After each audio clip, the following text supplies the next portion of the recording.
Thank you for staying with us. Now, still talking about, the Middle East conflict, where there are reports of impacts from a fresh wave of Iranian strikes, since the U.S. announced it had attacked the country's nuclear facility on Saturday evening. We have joining us Rolene Marks from Israel to share insights on development in the Middle East region. Rolene is a journalist and has been trailing developments in the Middle East. Thank you for joining us on the news, Rolene. Thank you so much for having me. It's a pleasure.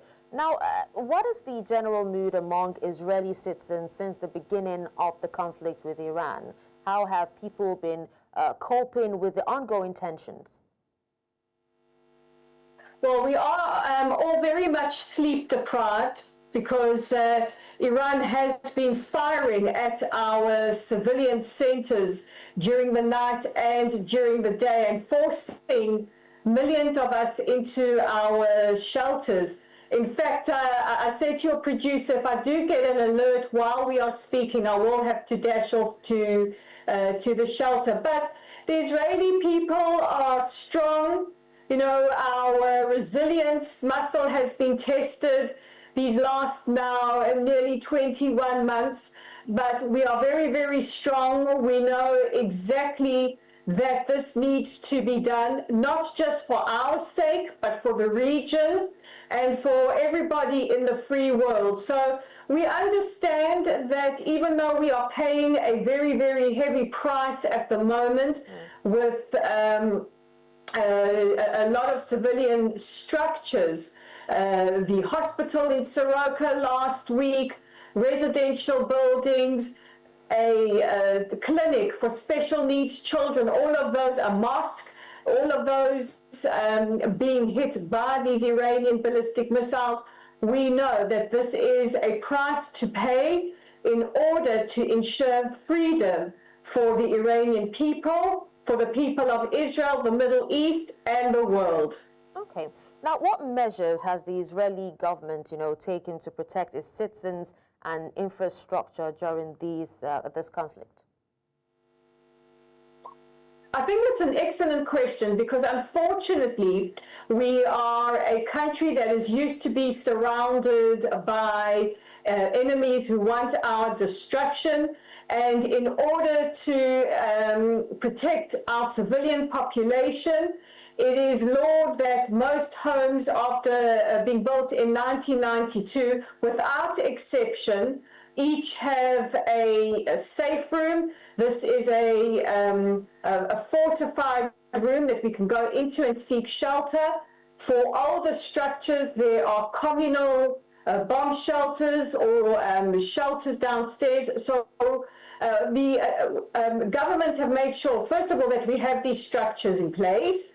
And second of all, the idea of home front command gives us a warning.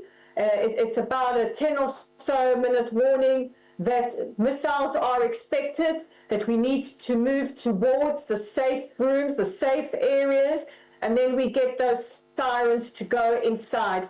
And thank goodness for this, because if we didn't have this, the civilian death toll would be absolutely astronomical. For a lot of the residential structures that we have seen destroyed, the only rooms that remain are these safe rooms, and thank goodness people are dazed, but okay. It's recommended that we go in with our pets, with everybody in our families, and stay there until we are given the all clear from our army to emerge. Now, Rolene, looking at how this conflict has affected daily life for ordinary Israelis, in your view, is there a role that Israel should play in seeking a peaceful resolution with Iran?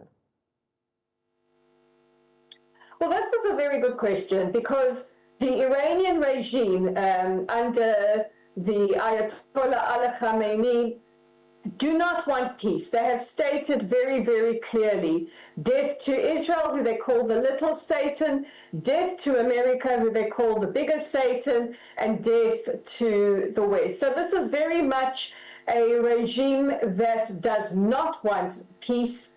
through any negotiations. And this is very much a regime that has fought many throughout the world, not just Israelis, through their proxies, Hamas, Hezbollah, the Houthis, and various other terrorist groups that have surrounded Israel in what we call a ring of fire. So I doubt there is any negotiation that can be done with the Iranian regime. However, what we are seeing is something quite extraordinary with the Iranian people who have been oppressed for decades. Women who have been beaten and even killed for uncovering their hair. Any political dissidents rounded up, tortured and killed. Members of the LGBTQ community hanged as young as 13. So I think what we are seeing now is for any peace to come, that will be done with the Iranian people and new leadership, because it is very, very obvious that this regime, which has sworn to the destruction of Israel and the West, is not a negotiating partner. All right, well, thank you so much, Rolene, for your time and for speaking to us on this. It's my pleasure anytime.